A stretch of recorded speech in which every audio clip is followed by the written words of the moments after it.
Yotsuya is a 14-year-old middle schooler from Tokyo. He is a loner and does not seem to have any friends at all.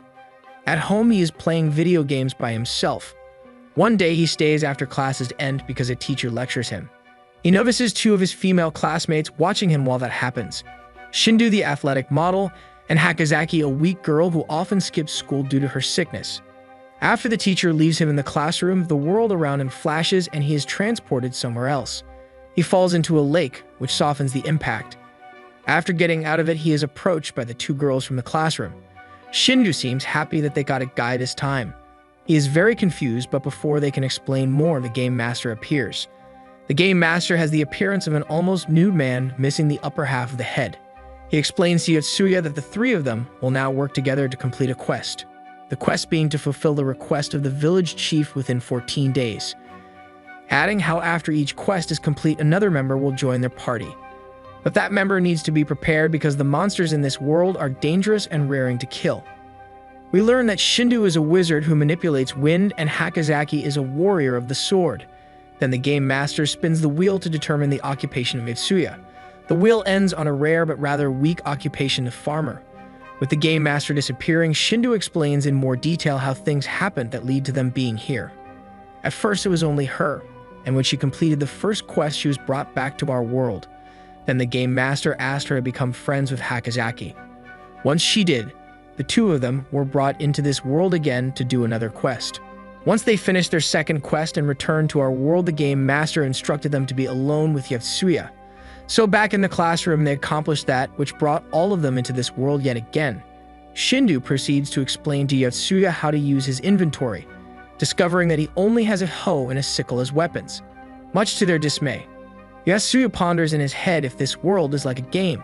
Their party of three comes across a glowing green magic circle on the ground. Shindou tells Yotsuya that those are log points. Those points store scenes of events that happen nearby, and you can view those scenes by touching it.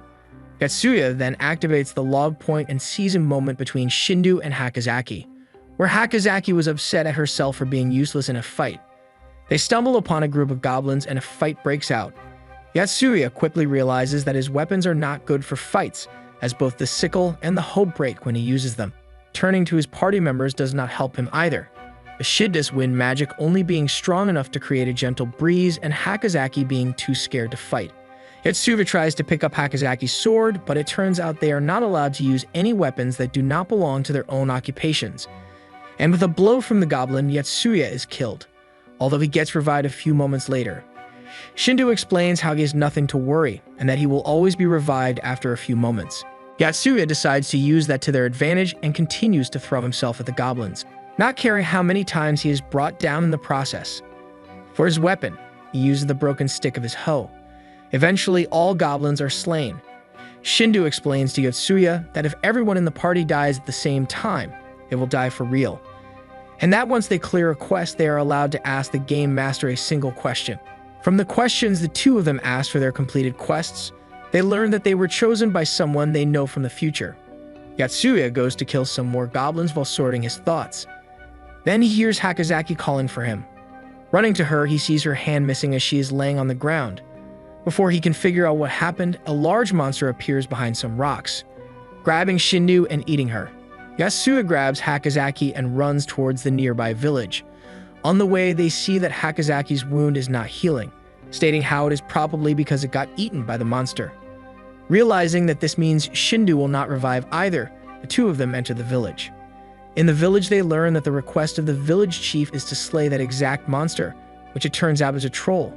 Yotsuya decides to go train on his own, leaving Hakozaki behind in the village so she would be safe. Even though the situation is dire, he is smiling, thinking how this place is more exciting than Tokyo. While training by killing some goblins, Yotsuya notices that Hakozaki has died as well. Rushing back towards the village he sees is on fire. By the time he reaches the village, he cannot find anyone. Seeing a log point, he interacts with it, which shows him how Hakozaki sacrificed herself to save a child from the village when the troll attacked. The troll spots him and Yotsuya runs into the forest. While running away from the troll, he stumbles across a goblin. Killing the goblin makes him reach level 10. Suddenly, the time completely freezes and the game master appears, congratulating him on leveling up and spinning the wheel once again to assign Yotsuya another occupation. He is granted another rare occupation, namely the chef. Although disappointed at first, with this occupation he is able to see the organ layout of monsters. Not only that, but he also gets a knife he can use. As the time begins to flow once more, Yotsuya uses the new power he got to locate and cut open the troll's stomach. With the contents of the stomach spilling out, Shindou and Hakozaki are both revived. After a long and exhausting fight, Yotsuya comes up with an idea, and together with Shindou manages to bring down the large monster. With the troll slain, the game master appears before them and congratulates them on the completion of the quest, allowing Yotsuya to ask him a question. After thinking for a little moment, Yotsuya asks the game master what they will have to do after they finish the last quest. The game master shows them what happened in his world. They see themselves fighting monsters in Tokyo, with a final massive monster appearing before them. Before they can see more, they are back in the classroom, noticing that no time has passed in our world for the duration they were gone. Some days later, the game master contacts Yotsuya through his phone. Following his instructions, he comes to a school. Inside the girls' restroom, he finds 3 girls picking on a 4th one, trying to strip her down and record her with their smartphones. The game master tells him that the one he is looking for is the victim of the bullying. Yotsuya helps the bullied girl by breaking the smartphones of the other girls and scaring them away. Afterwards, he escorts her home. Back at his place, he wonders if he did everything correctly. At that point, he is transported into the other world. There he is reunited with Shindou and Hakozaki, as well as the girl he rescued earlier. We learn her name is Takatati, and the game master assigns her the role of a wizard, different from Shindou, as Takatati manipulates fire instead of wind. Then the game master gives them their next quest. They need to deliver goods to a town called Reidoderbo and traverse 5% of the map within the next 40 days. Shindou spends some time with Takatati explaining to her how this world works. The party gets ambushed by a large centipede-like monster. With some struggle and many deaths, they manage to overcome the challenge and slay the monster. We learn more about Shindou's background as she vents to Yotsuya, how she has bad parents and the only friend she had when she was very young took her own life. When she started going to school, the teachers always picked on her because of her parents. The only ones that stuck by her were the friends she made, and that made her value friendship over everything. But once she got transported to this world, none of her other friends made it here with her, and she was all alone. In addition, her athletic prowess got reduced once she became a wizard in this world, begging Yotsuya that she needs his help to not die for real in this world as it has stripped her down to nothing. Yotsuya promises he will help her. The group makes their way to the village from last time they were in this world, learning that many years have passed since those events happened. A passerby immediately recognizes them as heroes, which surprises them, figuring out that anyone from this world can immediately recognize them as such. From the passerby, they learn about a tournament that is being held in a nearby town. There they can win some horses which they will need to travel long distance for their quest. On the way to the town, they get ambushed by bandits. Learning that they cannot strike other humans without losing levels as a punishment, they decide to run. Shindou gets caught by the bandits, but Yotsuya suggests they forget about her and focus on the quest, since if any one of them finishes the quest, everyone will be transported back to our world. Hakozaki and Takatati do not share his view and they split away from Yotsuya, going to rescue Shindou on their own. But in the end, they only get captured themselves. Yotsuya enters the tournament but is defeated in his first match by the night he fought Kaval, who we learn is a girl after she removes her helmet to talk to Yotsuya. He pleads with her that he needs a horse to reach Reidoderbo. She agrees if he does some work like slaying some monsters. Yotsuya instead offers them the location of nearby bandits. The town guard as well as Kaval agree to it, and they head out to slay the bandits.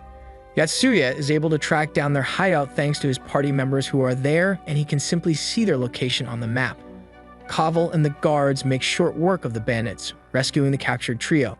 Realizing that they only got one horse from that agreement, the party is trying to figure out a way for all of them to go. Kaval interjects, offering another horse and a carriage in exchange for allowing her to come along. And so the party is joined by Kaval and 2 of her retainers, under the condition that the horses will be returned to her once they reach their destination, as well as allowing her to train them along the way. We learn more about Hakozaki's past. Thanks to the disease she was born with, she was always in poor health. That is why she instead focused on her studies, wanting to attend a medicine school so she would find a cure for the disease that plagues her and her mother. But now in this world, she has witnessed death, with violence becoming the most important skill. The party is being trained by Kaval as they travel towards Reidoderbo, Along the way, they run across some goblins. In the fight, Hakozaki ends up killing one in self-defense. Although shaken up by the experience of taking a life, she slowly steals her mind, thinking of what she has to do to protect everyone and return home. As they journey on, they spot a few soldiers and civilians attacked by monsters. Thinking how those people might be the goods they are looking for to deliver for their quest, they rush to help them. The monsters are strong, resulting in Yotsuya and Hakozaki dying a few times, but with Cobble's help they emerge victorious. Hey, thank you for staying all the way till the end. If you enjoyed the video, give it a like. It takes only a second, but it means everything to us. Have a great day and see you in the next video.